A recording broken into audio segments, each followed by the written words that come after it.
Right, what's going on, guys? Welcome to We Got a Problem. So the BBC are at it again. You might remember last week the Victoria Derbyshire programme attempted to smear Sargon Of Akkad, who is the UKIP candidate for the South West.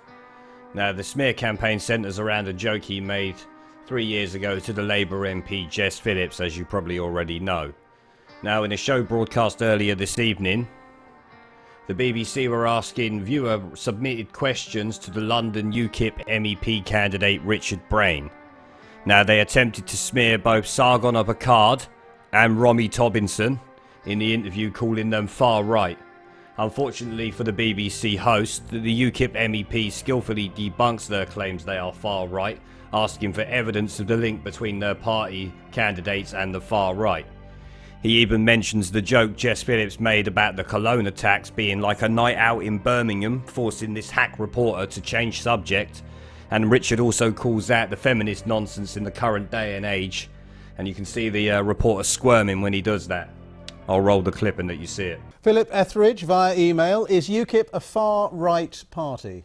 No, absolutely not. This is a smear by the press to call us far right, and if you... Well, this is a viewer who's emailed in. Okay, understood, but he may read the press or he may not, but certainly recently far right has been used a great deal by establishment figures in the press, usually when talking about working class people and working class concerns. Well, I think they're probably thinking about taking on controversial figures to the party as an advisor, like Tommy Robinson, former English Defence League leader. Well, I challenge whoever thinks that Tommy Robinson is far right to find a single right-wing political opinion that he has ever uttered.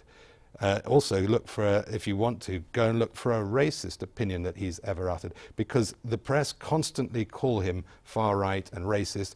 Left-wing agitators constantly call him far right and racist, but he is not. He is actually basically a moderate, liberal-minded person. Well, people also wonder why you have Carl Benjamin standing as a candidate who tweeted that he wouldn't even rape the Labour MP Jess Phillips. Hugely controversial remarks, as you know. He made a bad joke 3 years ago. Jess Phillips herself talked of the Cologne attacks, where more than 1,000 young women were attacked in Cologne, mostly by Muslim immigrants. And she said it was like a night out in Birmingham, and she thought that was funny. But in fact, there were, I think it was possibly as many as 1,400 victims of those attacks. So Carl Benjamin hasn't made a joke about just to be clear, about any crime that had a victim. Are you endorsing what he said when he said feminism is cancer, for example? Well, I think that's a figure of speech, and he is expressing extremely negative attitudes to feminism. Well, he's one of your candidates. What would you say about what he said I think he's perfectly entitled to say that, and I think that he's perfectly entitled to express dissatisfaction with feminism, because, frankly, feminism has become an extremist pursuit these days. Is that your party policy? No, I don't think it's party policy. I'm talking about what Carl's views are on this, which you've brought up. So no, but just to be clear, do you endorse his views or not? I don't endorse them or not. He's free to say what he wants to say. But sorry, you're here as a spokesman for UKIP. Surely you must have a view on what one of your candidates has said. Sorry, that's not UKIP policy. But I'm asking you whether you endorse what he said or not. Whether I personally endorse it, I would say that there are obviously many examples where feminist agitation and extreme feminist politics has gone too far.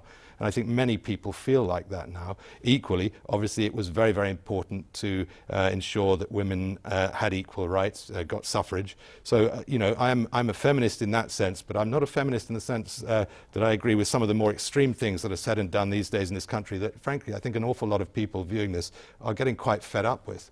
Last question. UKIP has said there'll be a leadership contest after these European elections. So how can voters kind of trust the party they're voting for if they do vote UKIP, if they don't even know who's going to be the leader? Well, all parties have leadership contests, and it's remarkable that Theresa May and Jeremy Corbyn have survived for so long when they're often so despised by so many people in their own parties. But those parties haven't found a means of democratically removing their unpopular leaders. Last year, UKIP did precisely that. We have a very democratic structure in our party, and if we don't like a leader, we're entitled to get rid of him, and we did get rid of the execrable Henry Bolton. But Gerard Batten said that he would stand in as an interim leader for a year. He's done so. He's done a fantastic job. He's very popular in the party, and our membership is growing fast. Funds are growing fast.